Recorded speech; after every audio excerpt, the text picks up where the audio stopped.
झोपलीस की काय? छे, तू झोपलीस तर आमचं काय व्हायचं? सडा सारवणं, दळण कांडण, स्वयंपाक पाणी, धुणी भांडी, जेवणे खावणे, उष्टे खरकटे करून उरलेले 4 घास पोटात ढकलल्यावर ओसरीत आई घडीवर कलंडते. तशी कलंडली असशील, थकली असशील. मला मी तुझं लेकरू. सर्वप्रथम माझ्या जिभेला तुझ्या शब्दांचे घोष लागले. क ख ग घ ची बाबा गाडी घेऊन मी चालायला शिकलो.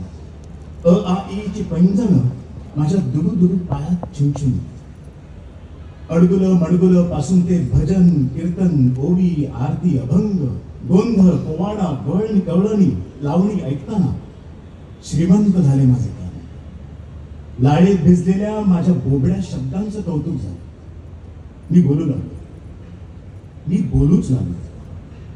बाहेर जाताना येतो म्हणायचं, मी फुटलेल्या बांगडीला बांगडी वाढली म्हणायचा रिवाज मला कळू लागला. मी मराठी झालो. जगण्याला नाद देणारी तू नदी, शतकांचे सूर्य उगवले मावळले, तू वाहतेच आहेस. माये तुझ्या काठावर लीळा चरित्र आणि ज्ञानेश्वरीचे 2 दीपस्तंभ होते. 2000 वर्षापूर्वी हाल नावाच्या राजाने खेडोपाडी फिरून सर्वसामान्य लोकांकडून कविता गोळा केल्या. त्या लोककवींना मानधन दिले आणि त्या कविता स्वतःच्या नावावर न छापता राजा हाल स्वतः संकलकच राहिला.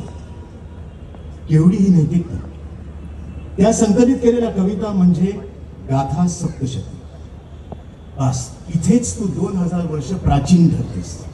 आईची जन्मतारीख माहीत नसेल तर चालते, पण जन्म दिलेल्या आईला विसरणं हा कृतज्ञपणा जो आजकाल आम्ही करू लागलो. अरे हो, विसरलोच. मी आज का बरं आलोय तुझ्या काठावर? वाटलं तुझा गौरव करा, तुझं अभिनंदन करा. पण कसं करणार तुझं अभिनंदन? झाडाची फुलं तोडून त्याच झाडाला वाहण्यात कसलं आलंय शहाणपण?